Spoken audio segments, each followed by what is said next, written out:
Hello, welcome back to the podcast. My name is Caroline, and I have my dear husband on with me today, whom you guys have met before, and we are going to be recapping our first year of marriage.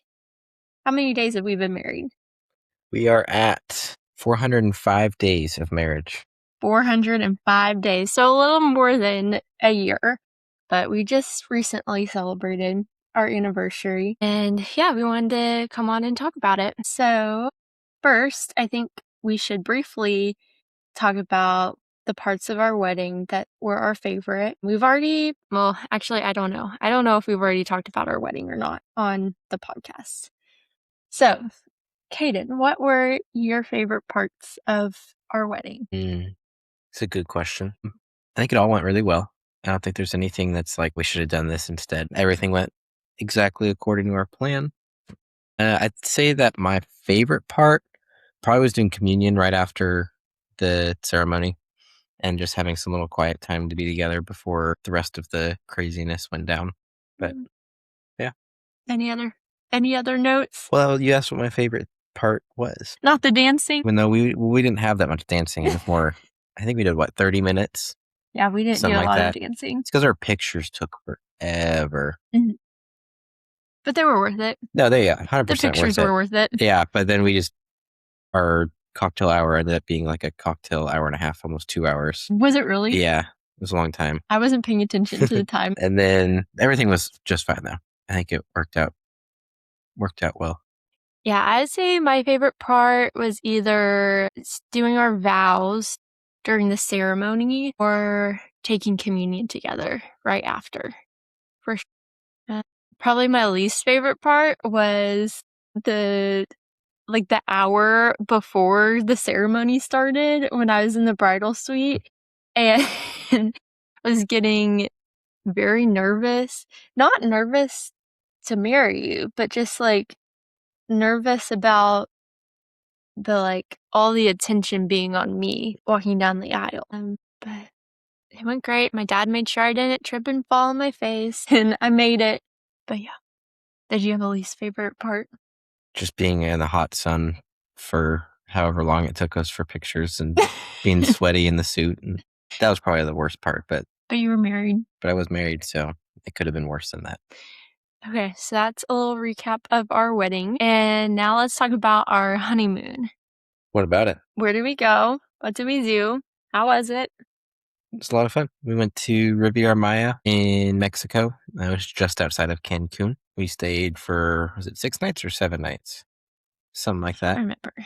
We left evening after our wedding instead of the morning after, which was great because we got to sleep in and kind of spend the day. You actually ended up getting your haircut the day after our wedding, which was kind of funny. So yeah, evening flight, definitely recommend if you want to go on your honeymoon right after your wedding. I would agree. What else? We did have some travel woes, but it was fine. We made it to the resort. You want to share that story? The travel woes? Mm-hmm. Yeah, so I don't think we've ever had a good airport experience since we've gotten married, and it kind of started with our honeymoon. We just did in Seattle. Yeah, it was okay. We just had an hour and a half of traffic to the airport, which sucked. But I feel like that was normal for Seattle. Not that much. But we didn't have a delayed flight, and we did get in on time, so that was good. Yeah. But on the way to our honeymoon, I think it was almost normal. I think our flight was slightly delayed. But we got to the airport, and we were the last ones at the Cancun airport. So last flight in, we get our bags, we leave, and step out the doors. Once we step out the doors, we realize that there's no re-entry. So we're out there, we're looking for our shuttle, and we couldn't find the guy. We were looking for blue shirts. We couldn't find flowers. Flowers. Blue floral shirt. Yes, we did not see anybody. We saw one person with blue floral shirt. So we started walking over to him. And as we were walking up, another couple walked up, and he ended up being their ride. So they left with him. And then we just stood there and we're like, we don't see any more blue shirt people. And as we turn around and the airport is closing down behind us, all the lights are getting flicked off. The doors are locked. And now it's just kind of the scammy, ride people there that everyone's trying to get you to use a shuttle with them. So we spend, I don't know, 30 minutes looking for our ride and trying to not get pulled off by some random scam. At one point, we're just standing there and a cockroach like scurries right in between us. We both saw the cockroach. I don't even know if we did we make eye contact with each other and then just didn't say anything, or we just we both saw it, but we just were kind of stressed about finding our ride that we weren't really fazed by it. Yeah. Luckily, our travel agent was super, super great, and she woke up even though it was 11 o'clock, called the resort for us, tried to get it all figured out. But after 30 minutes, we turned around, and I think we ended up seeing the guy. He kind of just spawned in out of nowhere and made a comment like, I saw you guys and I called over for you guys, but you didn't come over here. And we're like, we didn't see yeah, we did not see you. Otherwise, we would have, we didn't see you, hear you, whatever. We would have been right there. Yeah. So he just kind of sat there, I think, and watched us look for him for a long time. He was probably laughing at us. Yep. But yeah, other than that, we took an hour and a half drive over to the resort, stayed there for a week. Weather was fine. Yeah. All you can eat. It was great. The food was really good. It was fun. I don't know. We had a soaking tub on our balcony, which was fun. And then we got to people watch, and we had an interesting people watching experience. I'll let you tell the story. Okay. So there was this couple that they had just gotten to the resort, and the boyfriend, probably not a husband, his name was Jordan. And Jordan's significant other was, I'm not good at distance. How far behind was she? 20, 30 yards maybe. Okay. So she was on the struggle bus. Her suitcase had busted open and her clothes were literally going everywhere. She was trying to fit everything back in her suitcase and keep up with him. And she was yelling at him, and I guess they had been in an argument or a fight right before they got there, because he was not slowing down. He didn't even turn around. He just kept walking. He just kept going. And then she started really yelling at him and cussing him out. And at this point, they've made such a ruckus that literally everyone in the resort was looking at them. The people at the pool that was right by them, everyone that was out on their balconies, people came outside to their balcony to see what was going on. And she was just going on and on. F you, Jordan. And we were just sitting there looking at each other yeah, kind of dumbfounded that. And they were getting to the resort. This wasn't them leaving after a trip. This is their first interaction at the resort. And it's that. Yep. So I don't think we saw them the rest of the trip. No, we were looking for them, but we felt really bad for Jordan and his significant other. So yeah, that is our... Sounds like they need to read a new book that just came out. Or get some counseling. Maybe a little bit of both. Yeah, but if your name is Jordan and you're at, what is it called? Unico? Yeah, 2087. If you are at that resort and you're listening, maybe get some help. This is an awful way to say that. How do I put it better? Get some help. How do I put it better? They need help. We'd love for you to keep tuning into the podcast. And I seriously doubt Jordan is listening to this podcast. If you are, I'm so sorry. Anywho, that about sums up the honeymoon. It rained a few days, but it wasn't. It was a lot of fun. Yeah. And then we got stranded on our way back. Yes, we did. With other airport trouble. In Houston. Yeah, we at least made it back into the U.S., but our first flight was delayed, so we missed our layover. And we sprinted through the airport to try and make it, but we did not. So then, and this was at midnight or something crazy, and we had to stay the night in Houston. And our next flight wasn't until the day after, in the evening. So we got to spend the day in Houston. We stayed in a sketchy motel, and they gave us a travel credit for food, but for some reason, it didn't work anywhere. We wanted to use it at Cane's, and then it didn't work at the Cane's, and so we had to spend it at the airport. And I don't know, which was kind of fun because it's not usually get airport snacks like that, but we had a heyday at that little airport store. But anyways, any other funny stories? From our honeymoon, I don't think so. That was about it. It was a good time. Okay, on to the next. I have some notes on my phone. Okay. What is something that surprised you about marriage? About the first year of marriage. Mm-hmm. Let's see. Oh, I had an answer for this yesterday. Oh, yeah. I think one thing that surprised me about the first year of marriage, and I'm glad I'm the one answering this first, so I can maybe steal yours. I don't think you're gonna steal Probably mine. not. But easy it was to start living together, because I think so many people were like, especially I don't know, non-Christians or people that cohabitate before getting married, they so strongly hold on to that idea of like, man, you have to live with your significant other before you get married, or else you don't know how they live and it's going to be awful and all this stuff. And even there's plenty of Christians talking about how difficult it is to live together after getting married. But I feel like once we got married, it was the most seamless transition. It's a lot of fun. And there was like no hiccups. Primarily, I think because of how much we talked about it before getting married. Like we had it, all the chores, even all like kind of down to a T of who does what and established our expectations. For sure. And two, I think we are pretty similar. We had pretty similar routines. Like, there were some changes that I had to make, but I knew that I was going to need to make them in order to be kind to you. Like, for instance, before we got married, I didn't keep my room super tidy. Like, it was clean, but it wasn't tidy.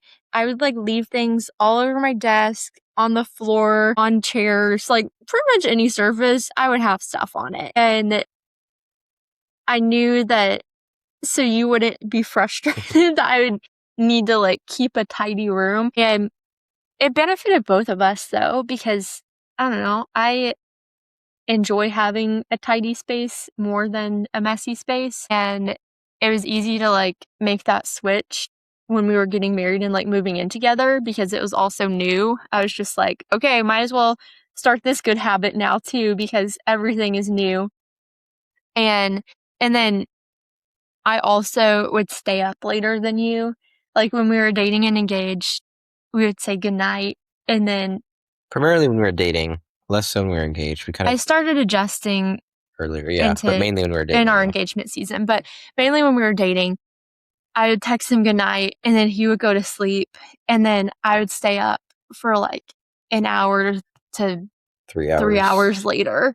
So he'd be going to sleep at like 10, but I would go to sleep between 11 and 1. And so I knew like something that we wanted to do when we got married was go to sleep at the same time together and like get ready for bed together and wake up at the same-ish time together, which I haven't really done that super consistently. I sleep in a little bit more, but we still go to bed at the same time. yes, starting soon, we will be waking up at the same time once I start school. But I think we were really blessed, like, with our circumstances that allowed us to do that. Like, I didn't have, like, an abnormal work schedule, and neither did you, and so that is definitely a factor. But yes, I would agree that I was also surprised at how easy it was to adjust to living together. I was less surprised at just, like, living together in general, and more surprised at how easy it was to share a bed with someone else. Like, I thought that would bother me and that I would, like, want to sleep on my side and then you sleep on your side, but Now we both sleep on my side. now we both sleep on your side. And which I think I feel like that was a little bit of adjustment for you maybe, and you weren't expecting it. Maybe, I don't know. But I think that we're both sleeping pretty okay together. It was something else that was surprising me was how fast I was able to be comfortable being naked in front of you. I thought it would be like I'd be changing and then you come in the room and I'd be like, ah! But it became like really natural really fast. But I thought it would take me like months to get used to it. But it didn't. It took like days. And like now I don't like bat an eye. Yep. And I thought I'd be a lot more self-conscious about like silly things to do with my body, but I really was like it ended up not being nearly as big of a deal as I thought it was going to be. Okay. Any other things that surprised you that you wanted to talk about? I don't know. I think we hit on the biggest thing. Okay, what is something that you learned? Something that I learned. I can't remember if we've already talked about it. You can We probably already re-say have. it. Something that I've learned. Obviously, I've learned a lot about you, which has been a lot of fun. I think we've learned and just gotten used to communicating daily and weekly with each other. I think that's been good, and kind of meshing our plans together, because we're both big, like, need a plan people. And whenever you both are people that need a plan, if you don't communicate your plan, then you end up having two separate plans, and then somebody gets disappointed or frustrated at whatever miscommunication there was. So, which we already did a lot of this while dating, of sitting down at the beginning of our week and kind of figuring out when we'd see each other. But that continued on really easily into marriage, of just planning out our week and figuring out, like, hey, it'd be important for me to go do this on this day, or I have plans with this person this evening, or whatever. And then meal planning for the week. We kind of learned the importance of that, I would say. And then also the just how to do that and what that might look like for us, which I think is different for every couple. Right. But it's a big, like, personalities change preferences, and like we have pretty similar personalities, so we haven't really had to like make huge compromises in that regard. But yet again, like, it does take conversations and, I don't know, like, time to figure it out together. Mhm. Anything else that you learned? What did you learn? I learned how important it is to be 100% vulnerable with your spouse. Vulnerability isn't something that I've been like the best at in the past. And really, I started working on it like when we started dating. And I've definitely gotten a lot better, I would say. But it is the best to tell all of your deepest, darkest secrets to your spouse. Like, even the silly ones where you're like, this, I don't really need to tell him, but like, I don't know if anyone else knows it, and might as well tell your spouse, you know? Because then, like, I don't know, I think it's really cool that, like, you know the most about me than anyone else. And I feel like that's how it should be. Yeah. I think one thing you kind of tack on to the end of that is something that I've learned and that we've kind of figured out how to put into practice, but knowing when to share, and like learning, because as like you've worked on being more vulnerable or like sharing thoughts or feelings or whatever, I've also learned maybe like mannerisms or situations that constitute more thinking and more time to process, because we're both internal processors. And I feel like you naturally, when something, you can tell your significant other is thinking about something or struggling about something or is sad or upset, your first instinct is, we need to solve this right this second. And you have to tell me right now how you're feeling. And I think sometimes there's a little bit of like, you need to kind of push them out of their comfort zone. If like, I feel like that, depending the situation, Yeah. or if I knew that you were struggling with something and that you had processed it, I'd have to poke and pry a little bit for you to get free to talk. But as we've been married and there's been other things, I can tell, yeah, there's maybe something causing her to be upset, or typically it's about like being stressed about something, or maybe I said something and phrased it in a way that she misheard or something like that. But I've learned or been learning the difference of when to poke and pry and get you to kind of come out of your shell versus when should I just bring you comfort and not ask any questions and just cuddle while you process. And most of the time it's, at night or whatever it is. And instead of asking for the sake of, we need to resolve this right now, there's more, at least with being married, there's more comfort in knowing, I know she'll fall asleep. I know I'll fall asleep. I can comfort her, love her, and then we'll wake up tomorrow. And most of the time, if not, probably about 99% of the time, you wake up feeling a lot better, and then processed it more, and then we can talk about it, and it's just fine. Yeah, and for frame of reference, I am the naturally more anxious spouse in our marriage. So, like, this may be flipped for your situation. Just wanted to, like, throw that out there. And I'd say with that, like, the most helpful thing that I don't do all the time, but I should, is if you have, like, if your spouse has an understanding, like, I understand that you are an internal processor and that sometimes you don't have all the words to talk about your feelings or what you're stressed about or what you're feeling overwhelmed with. And as long as they know that, like, it may take you time to get to the point where you're ready to talk and you've had that conversation, then if you are, like, going to bed and are feeling sad or stressed or overwhelmed, to just tell your spouse what you're feeling without the pressure of needing to explain it. And you could even say, like, hey, I'm feeling really sad right now. I don't really want to talk about it yet, but can we cuddle? Or, hey, I'm feeling really overwhelmed right now. I don't have the words, but can you pray for me? And so I think that is the most helpful approach. And I mean, that's what our spouses are for. Like, what a gift it is to have a husband that can comfort you and to pray with you. And, like, why wouldn't you want that, I guess? And I'm speaking to myself right now because my tendency is to try to hide my feelings. And I don't know if, like, push you away is the, maybe not push you away, but, like, put up walls. Yeah, put up walls. So I'm talking to myself right now. But yeah, those are my additional thoughts.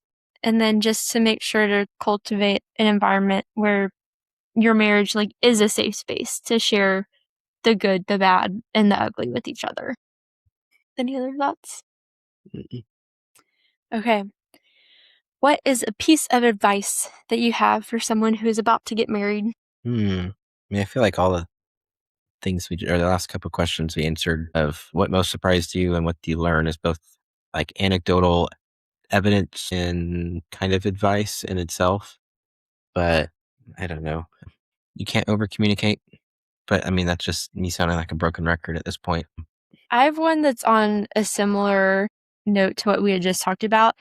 If you're in a bad mood and I don't know, if you're, like, grumpy or hangry, just in a bad mood, it's very helpful to just tell your spouse, like, hey, I'm in a bad mood right now. And I feel like it helps you to get in a better mood faster by, like, verbalizing and acknowledging that you just are in a bad mood. And because I mean, that happens. Like, sometimes you don't get good sleep or you're hungry.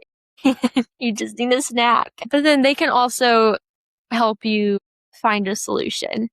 Like, maybe it can be helping or making sure you get to bed early that night, or going to get you a snack, or talking through whatever you're frustrated with. Yeah, or I feel like most of the time, if one of us is in a bad mood, just saying that is courteous to your spouse because then it gives them the comfort that they're not doing anything wrong. Like if Right. you're upset for whatever reason, if it's about, I don't know, some test grade or I don't know, you're stressed about something, putting you in a bad mood, then if you're in a bad mood, my automatic assumption is, what did I do? Right. Mhm. And whenever you say, hey, I'm just in a bad mood, I don't really know why, then it kind of brings me a lot more comfort. And it's like, okay, I don't have to worry about what I've Yeah. said or what I've done.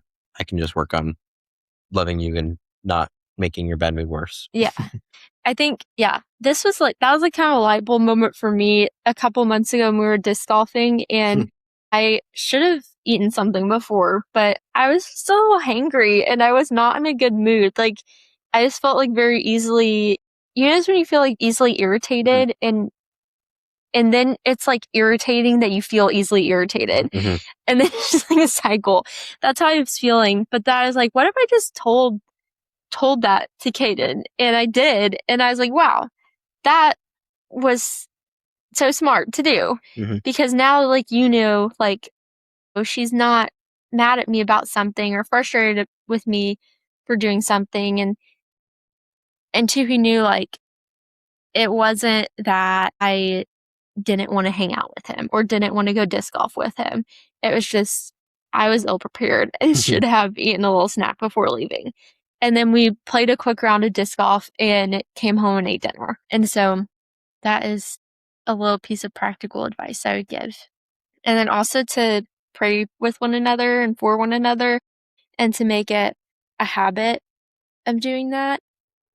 Yeah, I would just say also just do everything together as much as you can. Wake up together, go to sleep together, pray with each other, take showers together, cook together, spend all that extra little together time that you can while you're not busy. Or whenever you are busy, you have to do some of those things together. Like you're both going to take a shower, might as well do it together to get your talking time in if you're busy. But yeah, it just kind of makes it so that even when we're really, really busy, all of our, like, we still feel like we spend a lot of time together because we do all the little things together. I think that is a good way to set the rest of your marriage up for success is if you spend a lot of time together your first year and are really intentional because I mean life doesn't just stop being busy and I don't know. That's how we're assuming you should set up the rest of your marriage. That's what we're doing. We're going to see if that helps. And we've not lived the rest of our marriage. But, that's true. But we do know that life will get busy. And then once you have kids, like it won't be just the two of you. And so you'll have children to take care of. And so while it is just the two of you, really invest in your marriage and creating a solid foundation together. Any other advice? Not off the top of my head. Okay. What is a marriage hot take that you have? Marriage hot take. We've kind of talked about this one a little bit. I don't know if this is a hot take, but I think it's funny how many people mentioned, like, man, the first year of marriage is so hard. And I can see how people can struggle with the first year of marriage. Totally get it. If there's things that caught you off guard or your spouse hid from you or whatever it is, I get it. But we kind of went in like expecting. If your spouse hid from you? Like hid something from you. Oh, okay. Yeah, no, like something. What do you mean? Yeah, your spouse hid from you. Yeah. Okay, I understand now. Whatever it is, I don't know, surprise or something. Like I get there could be reasons that would make it difficult, but or if you just have really tough circumstances. So that's what I'm getting at is I feel like there's so many people that said that to us before we got married that kind of like set the expectation in our head, like, okay, something that we don't know about is going to happen and we just have to deal with it and figure it out. And it's going to be hard and we're going to have to work through it. There wasn't. It was great the first year. But then we've also talked to people that have been like, oh, well, that's fine. That just means the second year of marriage is hard. And we're like, all right. So we've talked about it. I think that's kind of where the hot take is.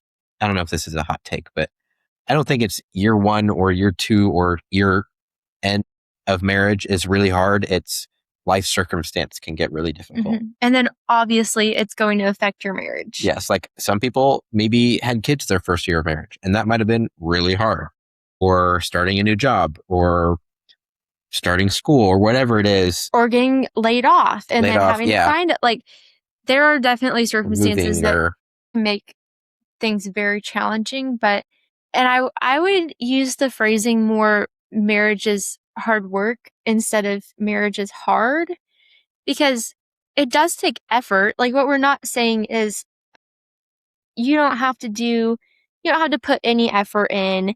You just have fun together and it just happens. Like marriage is just like magically awesome without any hard work or communication.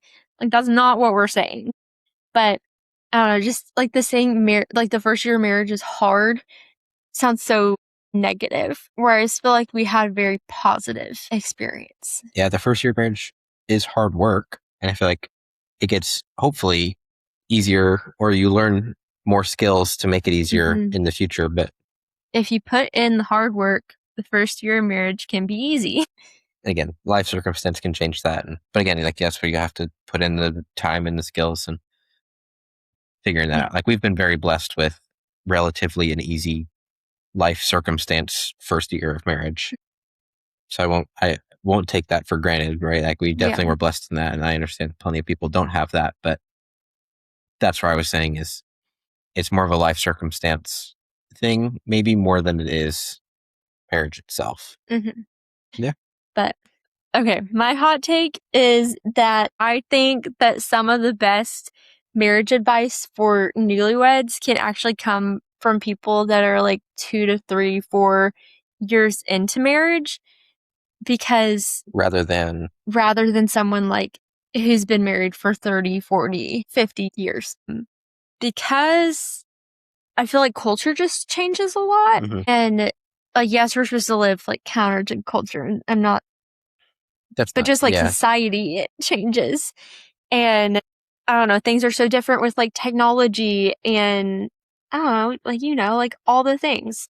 Well, also once you've been doing something for 30 years, you forget all of the little things. You kind of just look back and see a summary of overarching, maybe big things that have happened, but the little things you kind of forget about as you've done it for a long time. And or people in your same season of life are going through something or have just gone through something and have really recent experience and advice. Exactly. Like people who have been married for just a few years, they just lived that first year newlywed experience.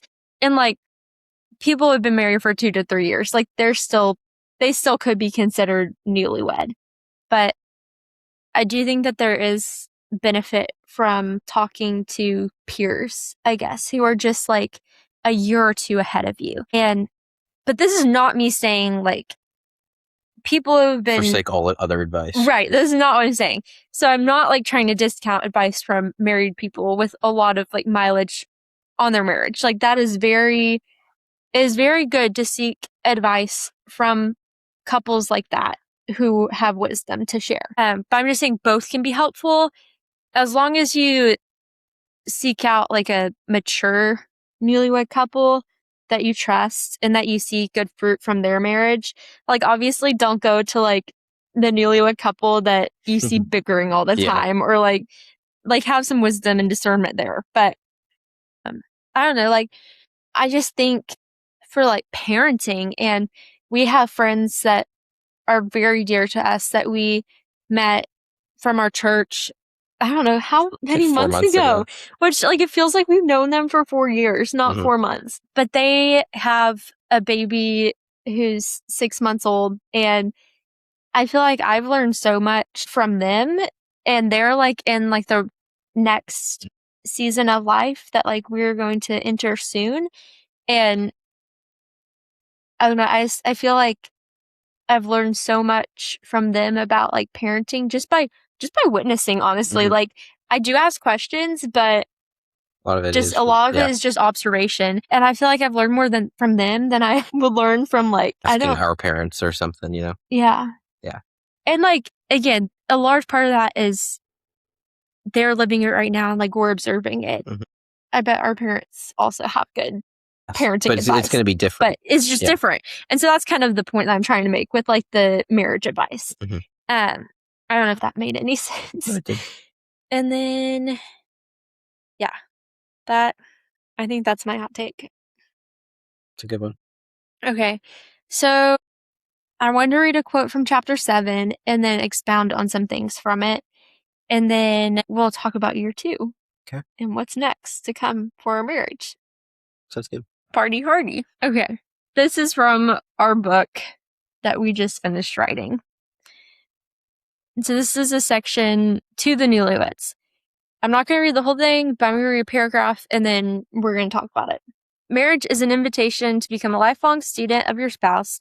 As newlyweds, make it your goal to learn all that you can about your spouse, especially when it comes to sex. Get comfortable talking to each other about sex and be honest. Share your likes, dislikes, and desires with your spouse.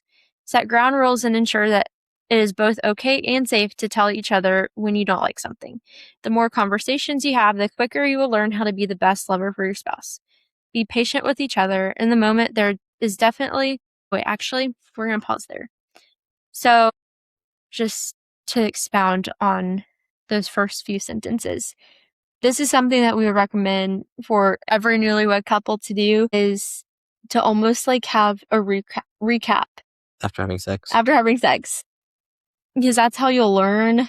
Well, And describe what that is. Like, you just says like you share what you liked, if there's anything that you didn't like, and you set the precedent that like it's okay to tell each other if you didn't like something. Don't. there's nothing against the other person. No, the other person would rather know that so they don't keep doing something that you don't like.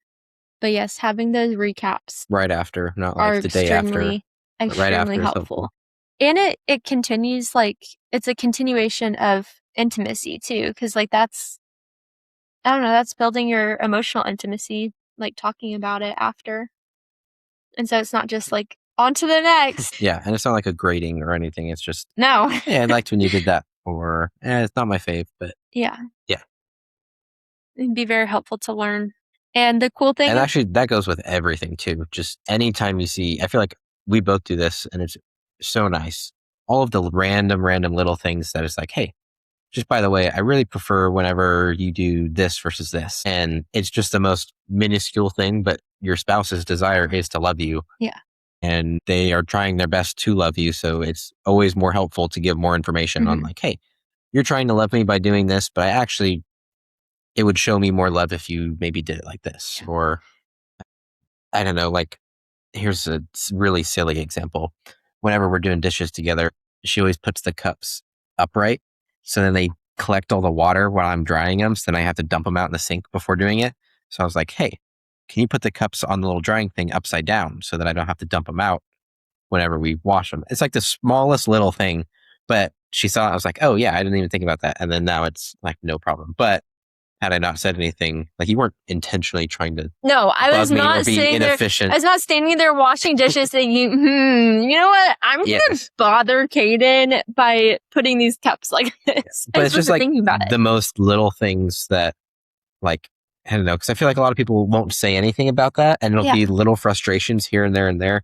And then you'll end up resenting your spouse. Exactly. And there's no point in that because, again, your spouse is not trying to Your spouse bug can't you. read your mind. Yeah. And so give them feedback. And again, it's sparingly and not like nitpicking every single thing that they do. But yeah, I don't know. Okay. Was there anything else that you wanted to say about that? Okay. Be patient with each other. In the moment, there's definitely a need for a balance between focusing on your own pleasure versus your spouse's pleasure.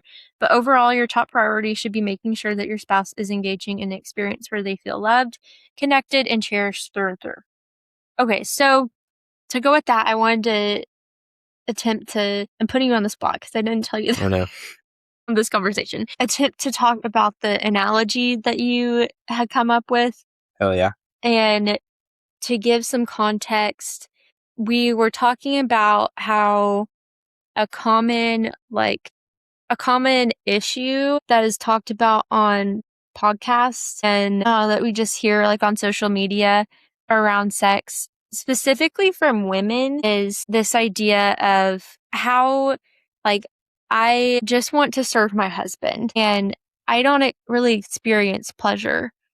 Is it wrong to want pleasure? And like, how do I do that while still serving my husband? Is that a good way to sum it up? Yeah. Like, so focused on, or you're just told forever, like, basically sex isn't for you, it's for your spouse. You should give up your entire self for your spouse, which whenever I think practically people put that into practice, it ends up sounding like you get people who just have never experienced pleasure during sex because they're so focused on their spouse that they forget to even think about themselves or forget to even think about being in the moment at all. And they're like, is it wrong if I want to experience pleasure? And I don't know. I've heard that a lot too. But do you want to kind of talk through that from a guy's perspective? Yeah. And share the analogy that you come up with? I think the reason, it's, I think pretty typically more common that happens with girls, but it's not impossible to happen with guys. And I think it's a tricky thing too that doesn't get explained very often of where is that balance between like enjoying it yourself and loving your spouse, and how do you do that practically? Again, we're not pros, but this is kind of what we've talked about and kind of reasoned through and is our current understanding. I can't even remember the full analogy I gave, but idea behind it is like you focus on your spouse first and yourself second, right? Where it's, okay, is my spouse having a good time? Are they, I don't know, is it hurting? Is it uncomfortable? Is it whatever? Do they like this? Do they not? That's your first thought. Once you check that box, then it's like, okay, now I'm okay to think about myself for a little bit. Like that's not a bad thing to enjoy sex. It's hard to enjoy sex when your only thing you're thinking about is your spouse enjoying it, because then you forget to enjoy it yourself. And then if you're not enjoying it, it's probably less enjoyable for your spouse. Yeah. If you're both 100% focused on the other person, you're 0% focused on yourself, and you each forget to actually enjoy it, and it kind of gets nowhere. But the analogy I gave is like, I think with cooking dinner, where typically depending who cooks or whoever's standing up, for us, one person will sit down and then the other person will dish up for the other person, right? And if it's my turn and I'm sitting up and I'm serving dinner, I say, hey, what do you want? Whatever. I dish up our plates and I give her her plate. That's my way of loving her first above myself, is I'm going to dish up her plate before I go over and start eating, right? That doesn't mean that I never get to eat the rest of the night. It means I'm going to dish up her plate, make sure her plate is good and that she's satisfied with the food that she has in her bowl. And then I'm like, okay, once that box is checked and once I've shown her love above myself, now I'm gonna dish up my plate and go eat. And in the same way, she would do the same for me. Of what does it look like to give your full self to your spouse when cooking dinner or serving dinner, is you serve them first and then you go and serve yourself. It doesn't mean that you don't get to eat any dinner. And I think that in some ways applies over to the same topic of sex, right? Where you have like, you just because like to give up yourself to them doesn't mean you never get to enjoy it. You never get to pursue that pleasure. Sometimes you take turns on who goes first and whatever that is. I don't know. So that's kind of the analogy that I came up with that currently makes the most sense to us and kind of answered that question of, because there was times at the beginning of our marriage that we were kind of like so focused on the other person that it just wasn't very enjoyable. And we were like, what the heck? Like, we're doing it the right way. We're doing this super selflessly. And that's not really how our bodies always work. But I don't know. Is that kind of what you were getting at? Yeah. My little soapbox. Okay. So, in closing, let's talk about our future. Year 2 of marriage. What is to come? What goals do we have? What are we working on? What's changing? I mean, the biggest change is you're starting grad school in a couple weeks. I guess I don't know, by the time this comes out, I don't know, still probably a couple weeks. Yeah, that'll be the biggest change. We've worked on how we're going to do meals, because now you'll be busy the whole day and I'll be working. So that's going to be the biggest day-to-day change. Is our daily life will look different. We're redistributing chores to make it mainly easier on you, take some of the load off. But that's the biggest thing of the next year. Yeah. Is going to be adjusting to grad school and adjusting to what it looks like to have less time in a day. For sure. Yep. Yeah. What are your thoughts? I know, like, one of my goals is to not become, like, stagnant in our marriage. Like, I still want to see growth, even though I'm starting something that will be challenging and a lot of work. Yeah, because it's so easy whenever you both get really busy to kind of neglect growing.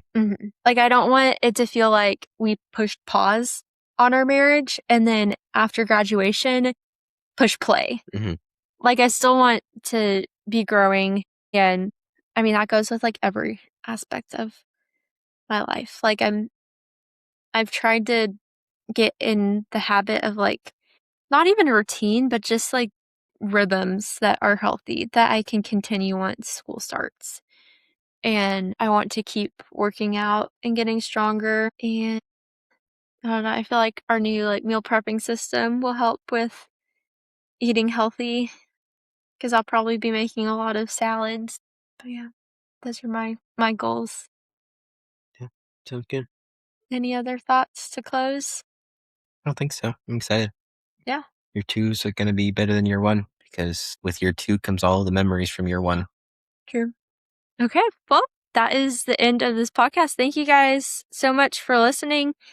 If you have any questions, comments, concerns, any topics that you want us to talk about, send us an email at sexrebranded@gmail.com. Yep. I love you guys. Bye.